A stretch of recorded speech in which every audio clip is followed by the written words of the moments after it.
Hello everybody, Friday the 15th of May. This is our weekly message from BALPPA. As we spoke last week, we were waiting for our announcement from Boris Johnson as to how he saw our reopening phases taking shape over the next few months or weeks. So we learned a little bit about phase 1, 2 and 3. We've started phase 1. Phase 2 is from the 1st of June and phase 3 is from the 4th of July. We learned a little bit at the start of the week when the documentation came out, Monday and Tuesday. We sought some clarification, and now I think we are a little bit clearer as we sit now today. Clarity at the start of the week seemed to indicate that there was some leeway for some of our attractions to possibly consider reopening between the 1st of June and the 4th of July. So that gave us a little bit of a limbo month to work on. I think some of that clarification, as always happens when you ask a question, sometimes you don't like the answer, but the clarification was that a number of our outdoor ticket areas may move further down the line than we thought. So we may be looking at the 4th of July. I still think there's some appetite and some mileage at looking at whether or not zoos and open parks could be considered to open slightly before that date, and maybe at some point in June, but that's got to be worked on. We have asked that question, and my thanks to Southwest Tourism Alliance for asking that question directly on our behalf to Stephen Dark from DCMS, and again there was nothing given in his answer that led us to believe that we could move forward particularly quickly.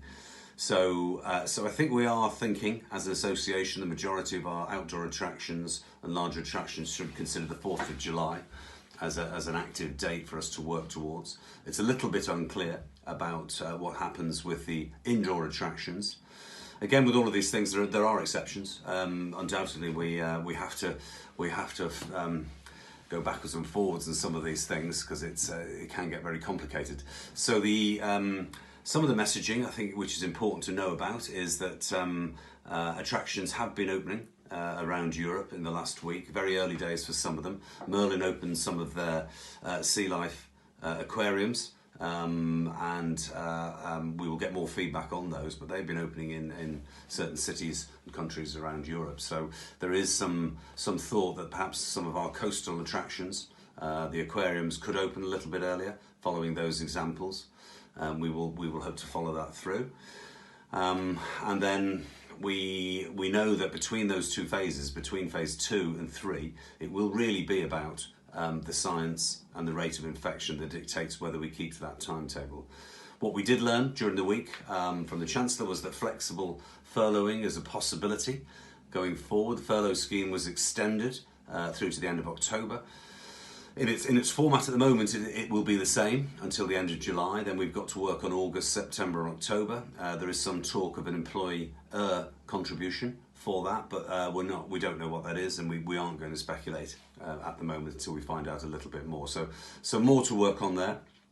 I think one of the interesting things this week is probably to throw in is that there are some government task forces being put together, 7 task forces looking at how we get the country reopened.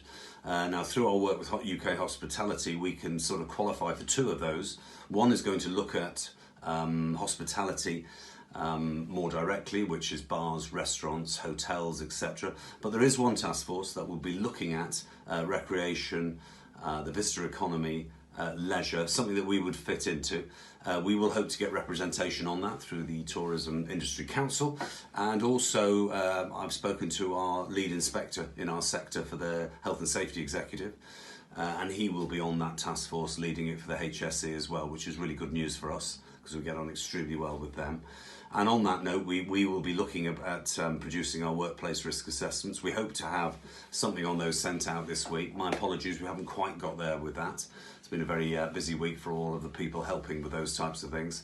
So we are looking at early next week. We'll put something out to everybody that gives us some sort of guidance, and we will certainly be leaning on that task force to make sure we're in line with what they're doing as well, which we always work very closely, so I don't see an issue with being able to input to that as well. So certain things we do know that we're going to have to include and have to work on, which is social distancing, density or capacity management, and sanitisation. So things we don't know about at this point probably are face coverings, face masks, temperature taking. All of those things need to unfold during the next couple of weeks to see where we're going to head with that. And that's probably enough to be going on with at the moment. There's quite a lot which we will get some more clarity. That's everyone's favourite word at the moment on next week, and we will push for all of that. Just to finish off, we've been tracking attractions across Asia as they've opened. How have they got on? Some have started 20%, 30%. Some are creeping up now. South Korea. Everland is now reporting some slight uptick in their percentages of attendance, 50, 60%. Probably the best news I heard on one of the calls I was on for UK Hospitality was somebody called in from the Hong Kong operations, just on the restaurant side. With all the restrictions and everything that's happening, they're managing to get up to 65 to 80% of where they were a year ago. Comparatively, but they are a few weeks ahead of us. They've been open a little bit longer, but it does show that things can move forward if we can get things moving. So on that note, I'll leave it there, and I will catch up with you next week. So hopefully with some more information, and have a great week.